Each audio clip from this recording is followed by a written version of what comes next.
in the genes, etc. Um, as we are talking about that, increasingly assets which were physical are also having a mix with digital, right? What we call Yeah. IT OT convergence, right? And then cybersecurity is important. We don't want, like Mr. Mehta was saying, as we are transitioning, set our balance sheet on fire. We don't want our assets under attack. We are becoming physical to digital or digital. If I say we don't want to erase something that is already there, how are companies addressing, and how are you and Oracle looking at some of these, the protection of assets and the resilience and the setting coming up? Yeah, thanks, Manus. I think one of the interesting things is if we wind the clock back 12 months. I think we'd all like to do that and maybe have 2020 over again. But I think one of the things that struck me at last year's Enrich event was there was a lot of discussion about digital transformation and the impact of artificial intelligence and IoT. And at the time, it was very clear that there was a reservation about it in a large number of the discussions. There was a caution about how do we engage this in a disciplined manner that looks after the cybersecurity that we all need, that doesn't allow us to replace the heuristic knowledge that we have with something which may fall short of what we intended to do, even though on the surface it looks successful. I feel like 12 months later, that march of innovation has occurred in a lot of the utilities around the world. They understand now that perhaps that use of artificial intelligence, machine learning, deep learning, all of those things are not quite the threat that they thought they were in 12 months ago or earlier than that. And it's not quite something restricted to a certain generation of technical-minded people. Instead, it is an accelerator to innovation, and it's an accelerator to improvement in an organisation. And you only have to look to what Mr. Sharma was saying a minute ago about the rapid pace in which we've been able to investigate and come up with the genome modelling for COVID-19, and therefore a virus, a cure, let's hope it's a cure, produced in such a short amount of time. Without artificial intelligence, that wasn't possible. In those timeframes, I should say. I think when you apply that now to the oil and gas industry, to utilities and the like, you say, well, what is it that's actually going to accelerate our ability to take advantage of the way that we run this organisation, the way that we use energy, and also the way that we help those components of the value chain to contribute to a better model of sustainability and contribute to the goal of net zero. And some of what we find in that intelligence, and of course it stems from intelligence around the information, which is a data-centric kind of mindset, I agree, but some of that gets down to as simple as this. You as a utility are still finding out things about the information you have, because information grows at such a rapid pace, and it has through smart metering, and it has through the devices and sensors that we have across the grids and across all the new technologies that are out there. You're finding things, and your consumers and your customers are as interested in that as you are. They're as interested in what they could be doing to lower their usage in peak periods, to understand their contribution that they could make to a sustainable energy future. So I think where we go with this is we embrace what we can learn from the information we have. We can learn a lot faster with things like the machine learning that's available now, the artificial intelligence to actually identify trends and pinpoint accurate resolutions and suggested theories, to what Shane was saying earlier, innovate rapidly around a theory, prove it data, prove it statistically, and then prove it behaviourally. And by proving it behaviourally, you engage your consumers and your customers in that change as well. We can do a lot inside our organisations, but it's ultimately going to engage the customer to make a genuine push towards net zero, because without that engagement layer, what we'll end up doing is we'll either overproduce energy or underproduce energy, which will then force a counter reaction in the way that we actually then strike the next blow towards that goal.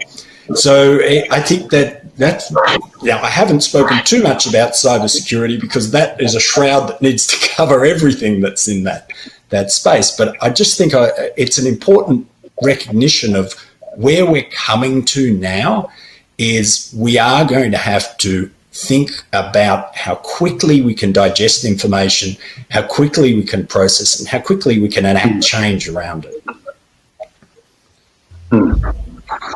Right.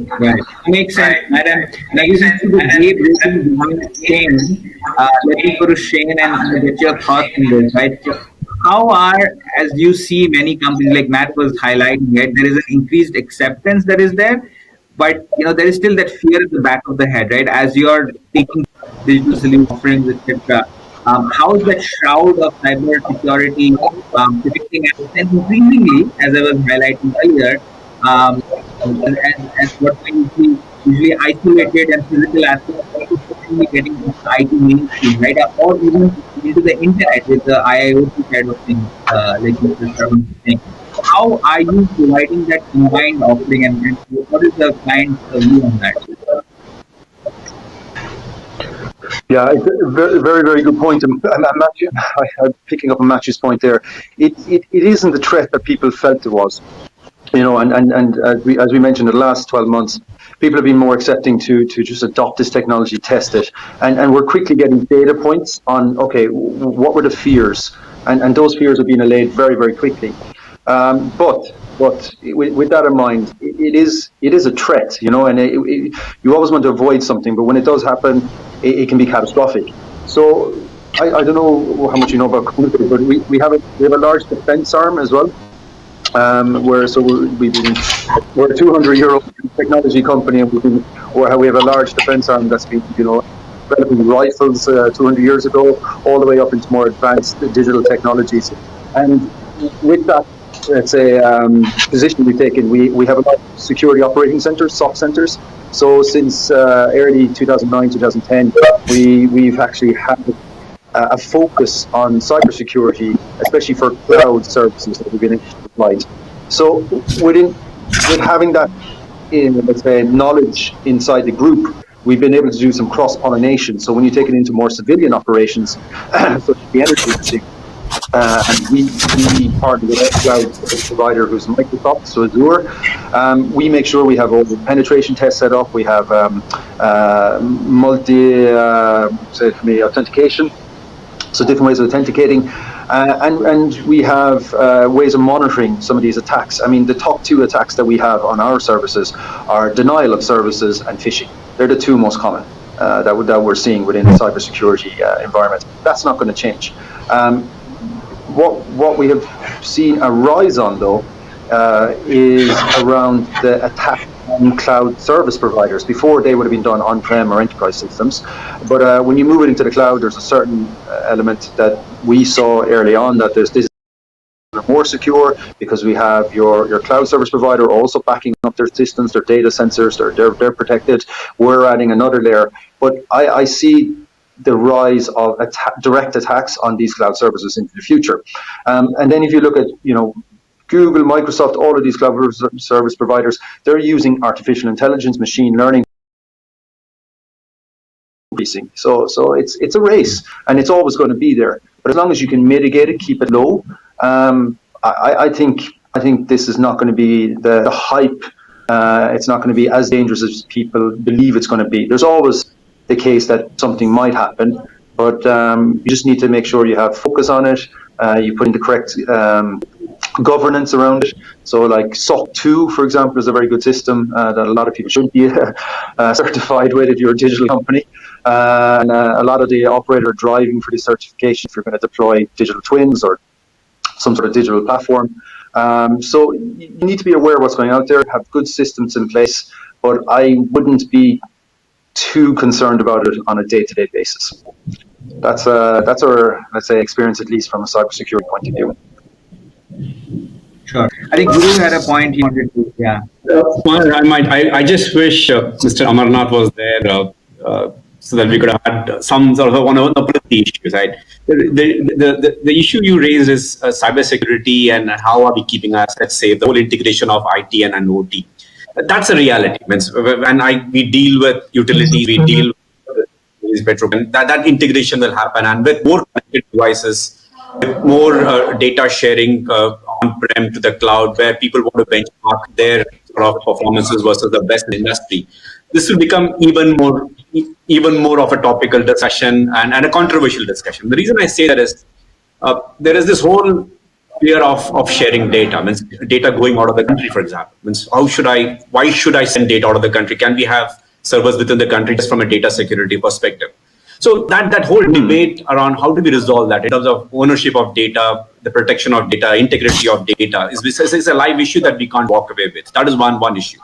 Second one is more a competence issue, because we deal with customers, with clients, where they want to implement cybersecurity solutions, but there is sheer expertise on the client side itself in terms of how do we evaluate, because the number of solutions that are available, and every company seems to be saying we are the forefront, we are at the forefront in terms of cybersecurity. There is a significant gap in terms of competence to be able to sort of evaluate technology from the client side. And the third one is more within the customers themselves. There is this whole silo and sort of battles between how do we is cybersecurity the responsibility of the IT, which I think many customers are trying to resolve now by having a chief digital officer who's saying how can we put it all together and not have silos. So all of this have to come together to be able to sort of ensure that, because this is going to be the biggest threat going forward. Means wars will be fought not through weapons but through the cyber, where you can bring down utilities, you can bring down the whole countries with a switch of a button. So I just hope both from a customer side and from a government side that we have the right thinking in place, the right policy framework in place, and the right framework to evaluate the whole vendor ecosystem. Because without that, I think we are staring at a crisis, and I'm seeing from a very country-specific problems.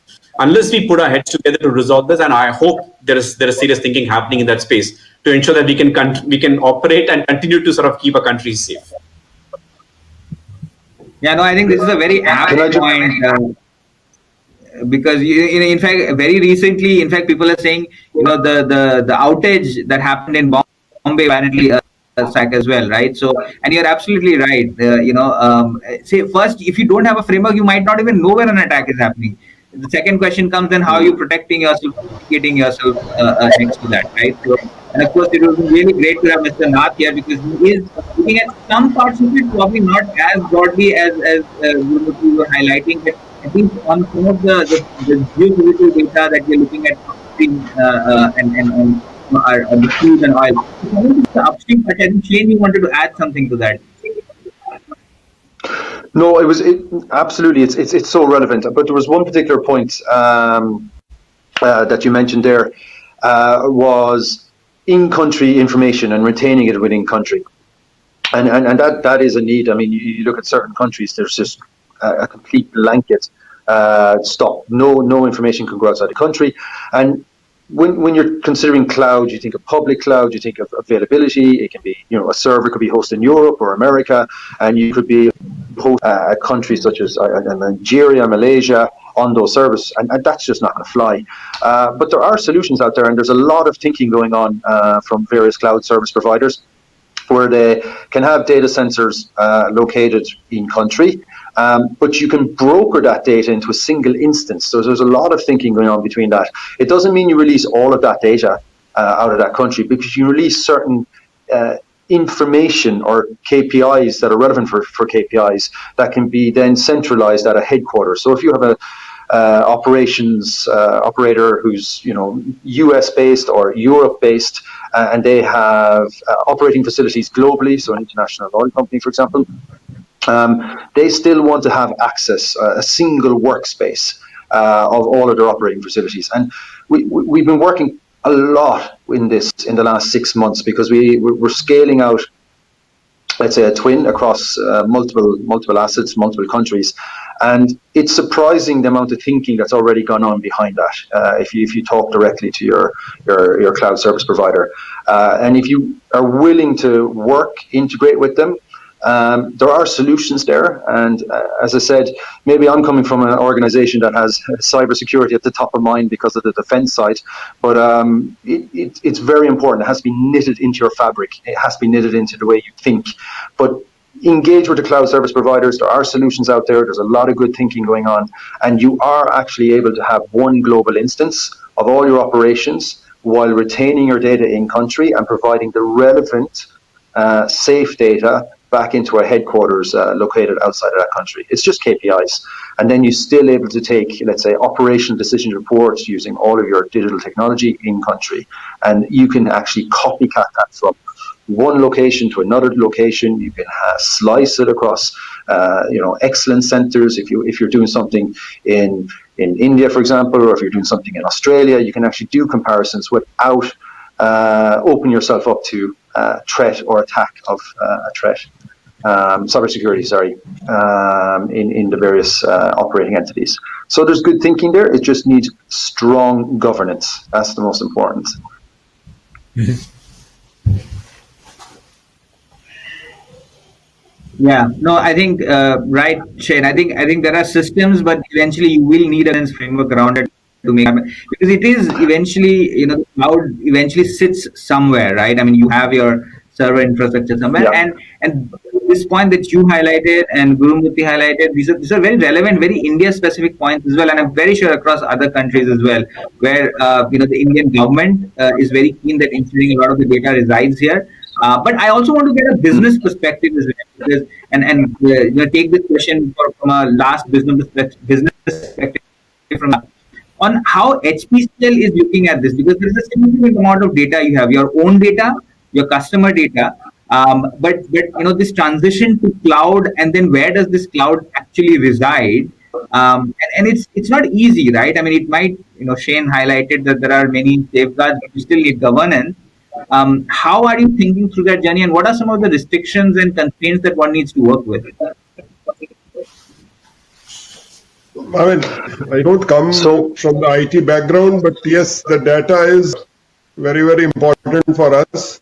And of course, I mean, mostly it is governed by what the policy is having. Public sector company, I think it is more governed by what the government says. When we are getting a digital journey, many new initiatives are coming which desperately need to be put on the cloud. So these kind of challenges are coming. So that's where the message is call that what can be put on the cloud and what can be on-prem. We have large infrastructure. I think a lot of traditional oil companies do prefer a on-prem kind of a system, but at the moment, I mean, we are open to moving some of the information to the cloud. But yes, the data is not as critical, or it is not a serious issue as it is happening in the European Union. But I think as a nation, we are almost following the same track. So EU will show us light, and maybe we will also have good and proper policy will be in place. And we have rather enough friends across us also. So our threat is even more, like Manas out the outage in Bombay. So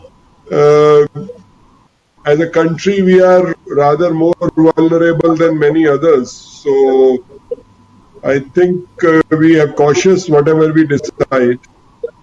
But it's an issue. I think it's still an issue which everyone is still mulling over it, and how to move forward is one question still answer. Sure. No, absolutely. In fact, what we will do is we will definitely post this as one of the question takeaways from this session. And as I was saying, this will come out as a kind of a closing brief, which we will circulate to the ministry. So hopefully, this will see some action and light of the day as we each of us individually work on this. Sean, back to you if you're. Thanks, Manas. I'm back. Been disconnecting a few times, so apologies for that. So maybe just in the context of continuing the conversation around business focus, it would be good to hear from the panel members around what the actual impact on their IT budget has been, whether it be the overall budget itself, the spend profile, or we've seen shift to your more cloud providers spend in that space and an increase in that. Are we increasing on the cyber side to manage that risk profile and threat that we spoke about? But a good business lens around where we're seeing the IT spend going. So, Simon, maybe starting with you from that business side around where do you see the spend profile changing?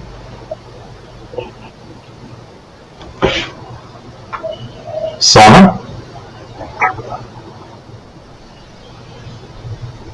Sorry, you are asking me? I couldn't hear you well. Sorry, I was asking around how you seeing the change in spend profile in IT as a response to the last changes in the last 19 months, and where do you see it heading? Well, I mean, I think it's a very difficult balance we are striking now because on one hand, definitely there is more traction for digital. Firstly, let me tell you all that we have already been doing a lot of initiatives and implementing a lot of initiatives on digital. So we have been spending for the last 2.5 years. As I said, I think the acceptance and adaptation of those initiatives during the COVID period has been more pronounced. But in terms of budget, I think we are doing a bit of a balance now because I said the business is quite disrupted. Our business, particularly, we have a lot of site-related activities, field-related activities, which got impacted because of the lockdown and risk. And also the business inflow has slowed down. So we have to manage this different parameters in terms of cash flow management, cash preservation on one hand, and on the other hand is also to implement use this opportunity to implement the digital technologies for improving productivity and our future readiness. So I think we're doing a kind of a delicate balance. I would not say it has gone up substantially, but it is a very careful reprioritization allocation. I would not say we have significantly increased any spend. No, I can understand that. I mean, it's a reaction also to the COVID-19 pandemic. But if I were to ask follow-up question, Mr. Sharma, what would roughly be the digital spend that you're doing all doing a lot, right? So is this around in the hundreds of $1 million that you're looking at, or tens of $millions? Well, I mean, I think the digital spend would be, as a group put together, will come pretty close to the 3-digit figure, yeah. So it's substantial, right? And even maintaining the same throughout is also a significant. Yeah, sure. Back to you, Sean. Sorry, man, so I'm really having challenges here. I'm in and out. So I've been off for the last 30 seconds. So apologies for that. And if you want to just maybe move on to the next question. Sure. Let me take it forward. So maybe again, going back to you, Mr. Mehta, I think the same question, right? I mean, how have you seen your digital spend? And I know HPCL is starting over the last year or two, and how, I mean, I would see that probably as growing, but I think where do you see the digital spend going? You know, the software, hardware, security, which aspect do you really think the focus is going to be for HPCL spend? So I think in the pandemic we did the right because we were and all the budgets were basically good for 90% kind of economy, and the businesses impacted. So we curtail our expenditure, especially on hardware. So if anything has to be replaced, and we try to postpone. But on the digital side, there was no cut, but we are now expect to do much bigger projects coming year. So the sense I get from the board is that we should focus on something where you can get returns.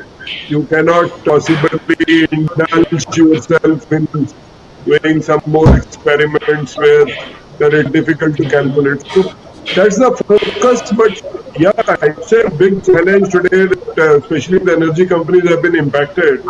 And at the same time, demand for the budget has gone up multifold. So, right looking, but I don't think for the digital, the budgets will be, that much curtailed. Right, right. Yes, go ahead. And I think Guru had a point. Shane, go ahead first. Yeah, Go ahead, Shane. it's a very interesting discussion because, well, first of all, I'm looking at it from, let's say, a vendor providing digital technology into the end users. So for us to look internally first, for our IT budget, it's quite large because we're a software house, we're a software service house. But we have in Concentric Digital India, we have over 100 developers in Bangalore, and these guys all work from home. These guys and girls all work from home now. So there was a large increase in purchasing desks, PCs, so they could work from home. So that was an indirect cost in our IT budget, which was interesting. We also had to invest in collaboration tools such as Miro, so you could do whiteboards, you could work together, keep that communication going, and that was very interesting. It wasn't something we expected, but there was indirect savings then, so your office space went down, some of the cost for traveling and meeting went down, so there were savings. So internally, we did some investments that would help us facilitate, and especially around our employees, but also those tools that we invested to help internally, we were able then to use with our customers. So when we were running a design thinking workshop, then we were able to use the same tools. So that was good. But what we've seen on our customer side, digital spend is there. It didn't go away. It might be a little bit more difficult to loosen it up, and you might have to have a more rock solid business case, but it hasn't gone down. But what we've experienced is where the digital spend is there, it's the return on investment expectation. So with one particular customer on one asset, the GM for IT said, look, we want to invest here, and again, from my perspective, it's a digital spend. So we want to invest in digital, but we want to collapse some of our IT applications. If we invest here, we want to see a saving on our IT side.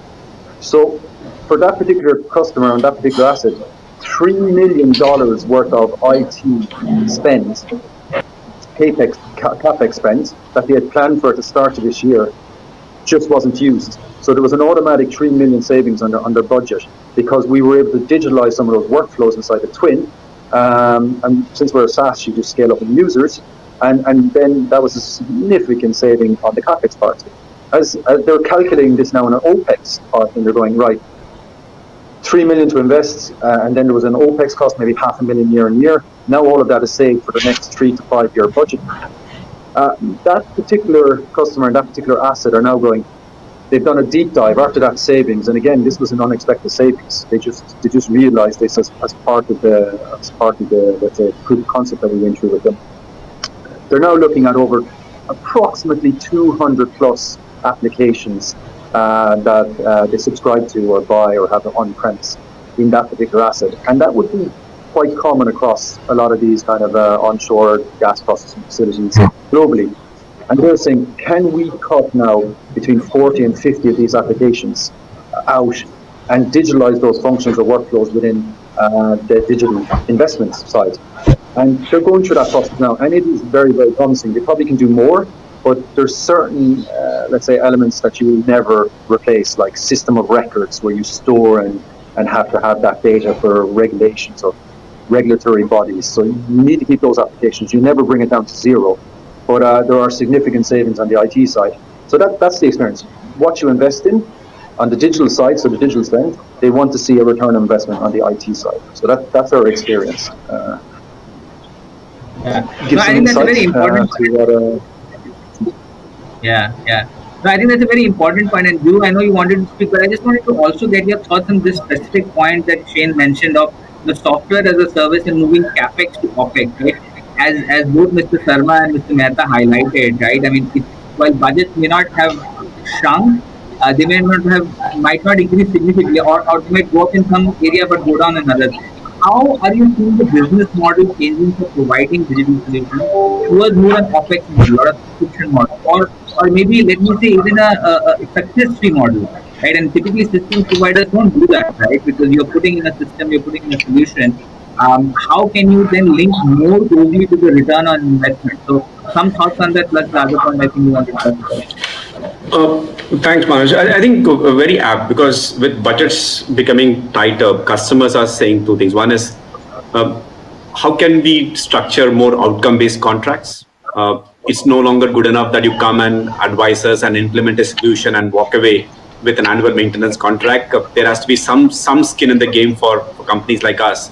So more outcome-based contracts is what we are trying to sort of negotiate, and that's a bit of a learning for us as well, because internally getting into risk share contracts is not easy to sell within the company itself. So there's a bit of learning that we as service providers are also sort of undergoing to sort of sell some of those concepts internally. So that's the one. The second one is the whole change towards the OPEX model. So we've got sort of had to reinvent our own business model, saying how can we look at more where we get paid by the month or by the quarter rather than paying for upfront in terms of an investment. So both of those are sort of big learning that we are as ourselves are undergoing.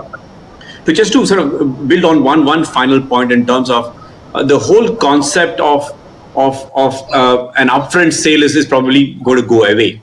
And I think that's the big learning that people like us have to saying how do we reinvent ourselves to the new norm, where customers are saying, guys, come up with new business models and see how. So put some sort of money upfront so that we can hold you accountable for the outcomes that we're going to deliver.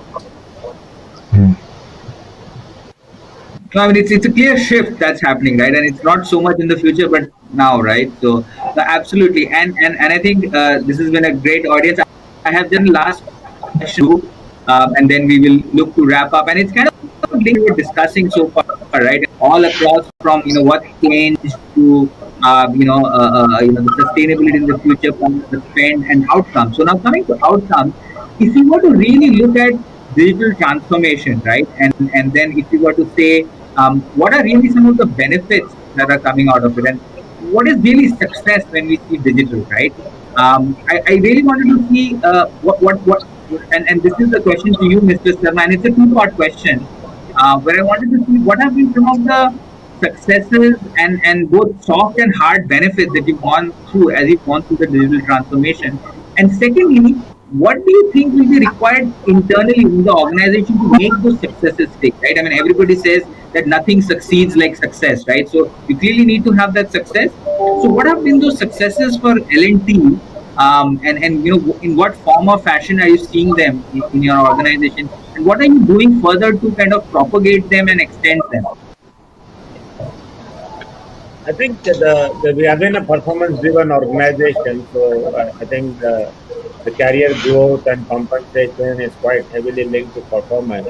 So anything you use, the new technology used, when it has a positive influence and positive impact on the performance, and it becomes a good motivation at the individual level. People would welcome it and would maybe ask for it because they know that use of that technology is going to improve their overall own performance and their aspirations. We help to meet their aspirations. So that is, I think, one big aspect in a large organization. When you have a large number of people, to build an advocacy program where you see that it is being done for the benefit of the individual. Second thing is also the build around that is that large good amount of time is spent in mundane work, which is is not very intellectually stimulating. So if you are able to bring digital technology like this and all those things and remove those part of the work which is very routine work, mundane work, and then it is also very satisfying, because then people are able to sort of use that time for more interesting and exciting assignments rather than following up each other and chasing each other. That's, I think, again, another aspect of how you encourage people to use those technologies. Third, of course, is that very clearly safety being in a very paramount importance and part of the core values.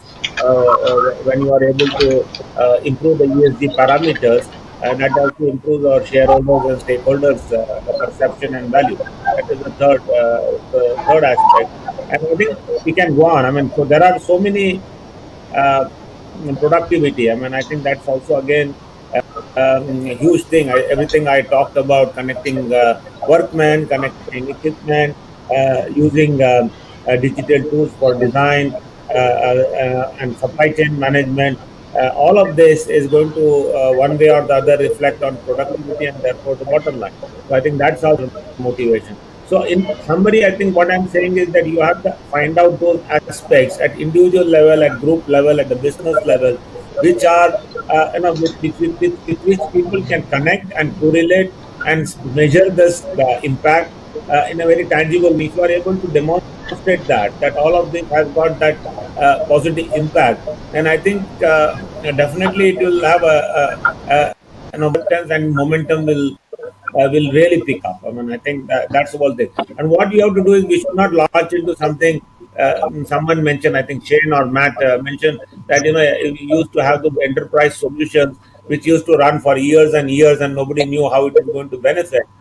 And that's not something which is the model which is currently followed. People have now in all these digital initiatives a concept of sprint, rather than marathon. So you have to do even in a bigger program, you have to break it down into smaller elements, and you have those small sprints that at the end of that sprint you see the benefit and people get excited about it. So I think it's all about a positive feel positive element in organization, motivating people, measuring those impacts and make it tangible and make it that's the way I think you will have a maximum benefit in a very large organization like ours.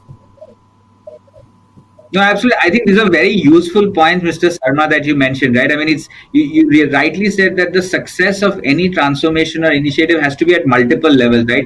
Right from the individual to going to the organization and to the external stakeholders. That's very apt. And in fact, the last point that you said, which is a different dimension altogether, of saying that you need to see it to believe it, right? So that immediate success, that or the quick win.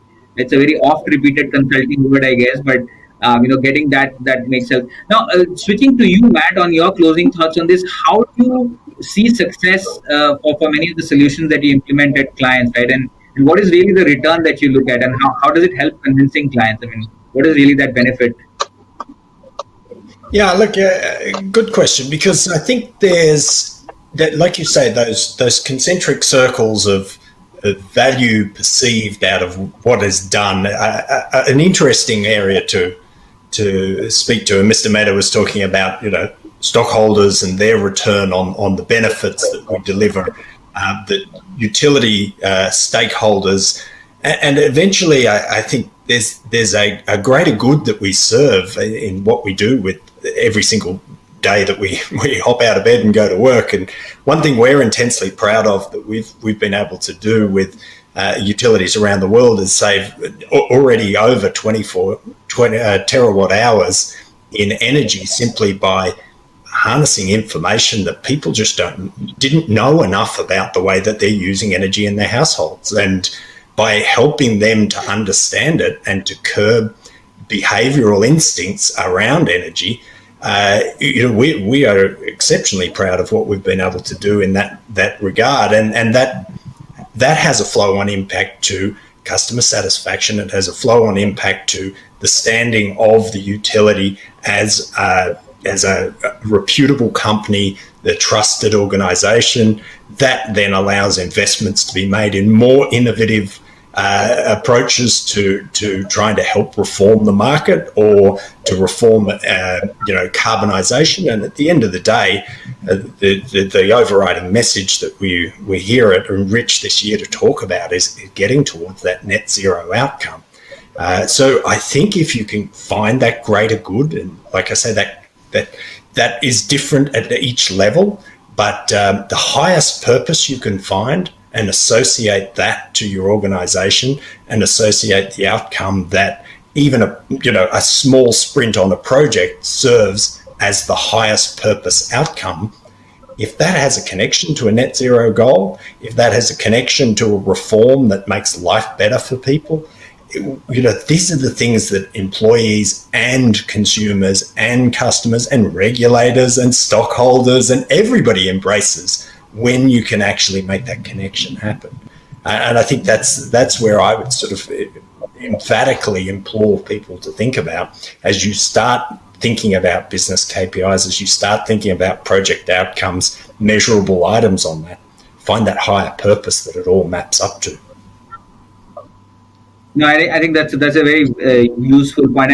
And Mr. Mehta, I will come to you now, and because we as part of Project Parikalp, those who are not conversant in means the higher vision, right? So which is the name for the digital transformation that HPCL and Mr. Mehta and the chairman are taking forward, is how on the software aspect, this higher purpose that Matt was talking about, how do you then translate it to the people? How is some of the softer aspects and benefits, the communication, the sprint aspect? I wanted to talk a little bit about that, how those quick wins, the sprints, how the communication and change management of the higher purpose is really relevant for really as you go on this journey. I mean, how is the HPCL taking that?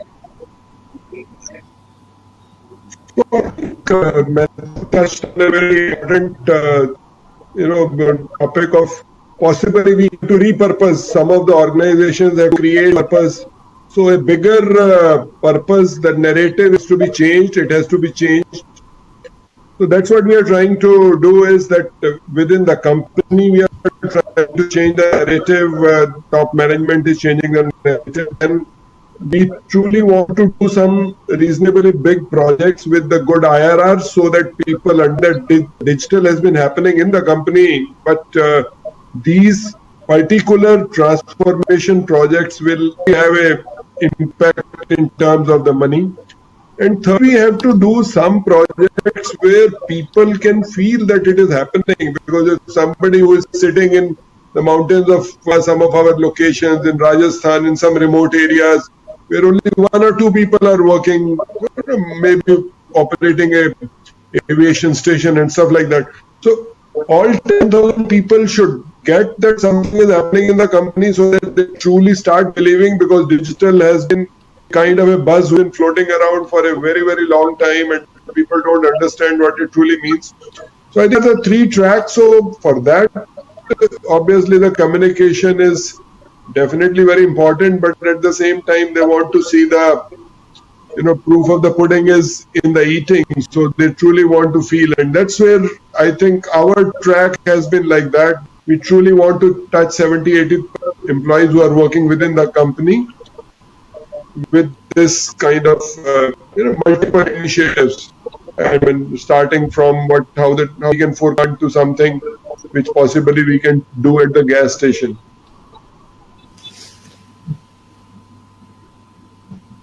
Sure. And it's a very difficult task, as you rightly said, right? Because you'll have gas stations somewhere in the Himalayas, somewhere in the desert. You'll have aviation fuel stations somewhere, and then you have your refineries, which are also some in remote locations, etc., and pipelines, right? So it's not easy to do that.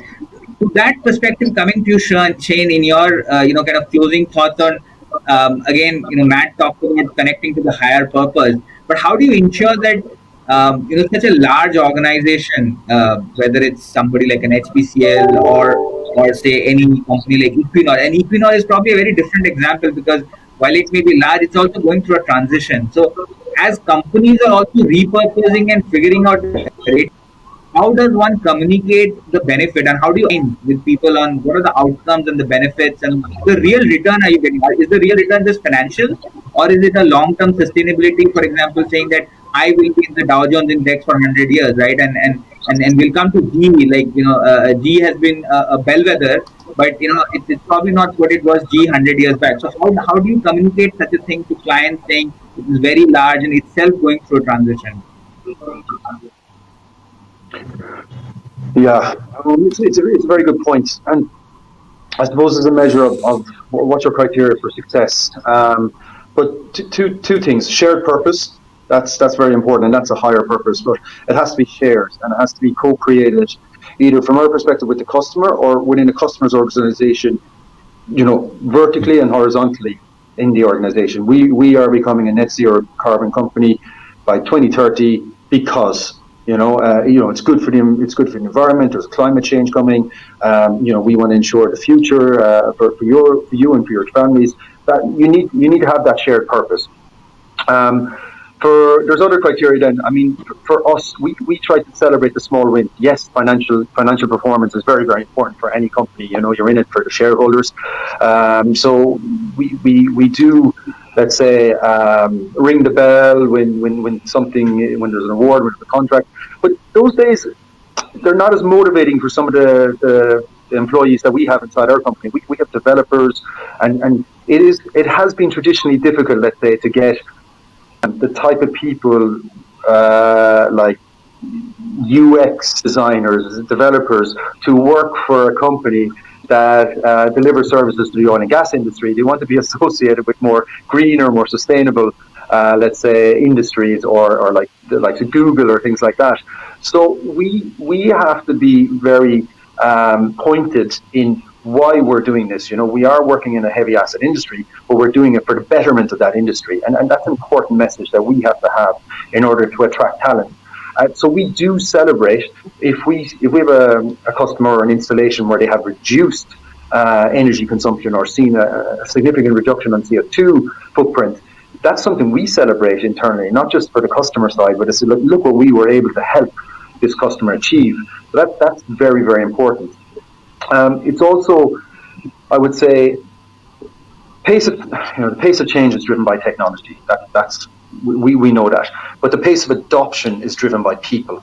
So if you want to make sure you get a new technology in use and used widespread across an organization, you have to have a change management side, and you have to be able to celebrate and reward people for using the technology in their day-to-day lives. So that's also something that's really, really important. And we put the customer front and center, and we have very close relationships with, say, our squads with a customer, and their wins are our wins, as I say. And so it's really about that. But if you don't ensure your, let's say, people down in the organization, not just at the top, but people down in the organization, understand why you're doing this and the benefits of doing this, it's just not going to stick.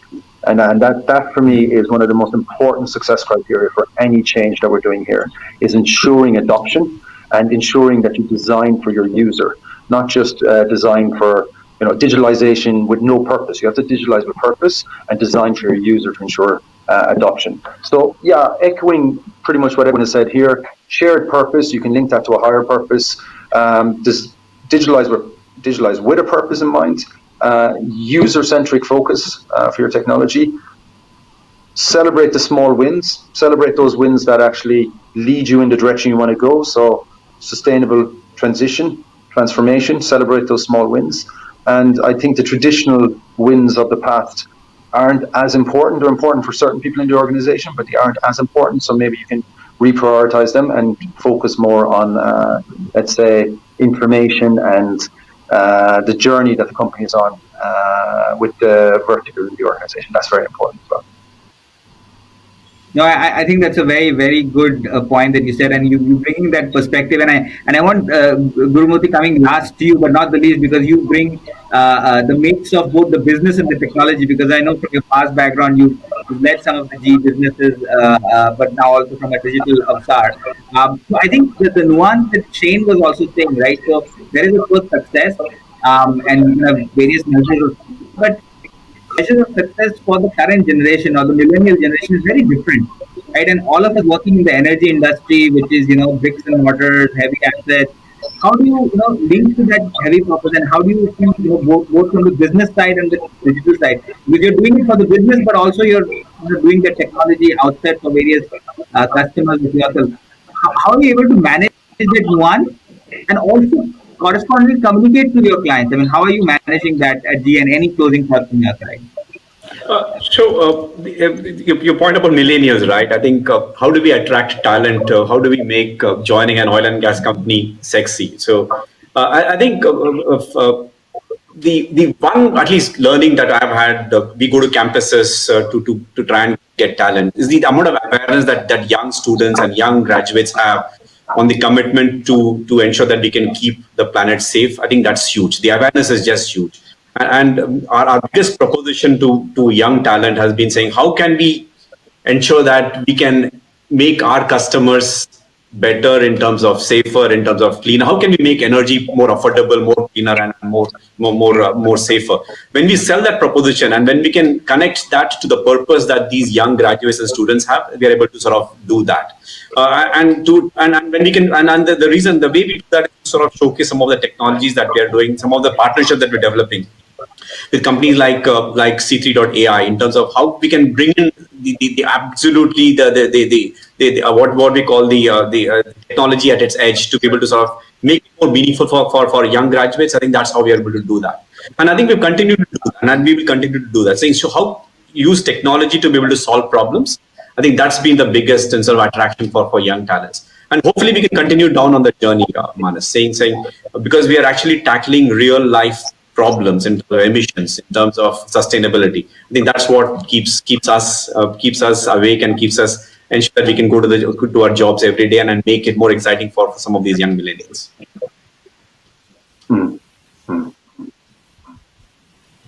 You're on mute, Manas. We can't hear you. You're on mute. Thanks, Guru. No, and I think you very, very rightly you said that we talk about digital for helping us create the future, but the young generation are the future as well, right? So they have to be part of that and understand that they're part of that higher purpose, and then use that to really as a tool to co-create the future, right? You need the people aspect as the fifth sense.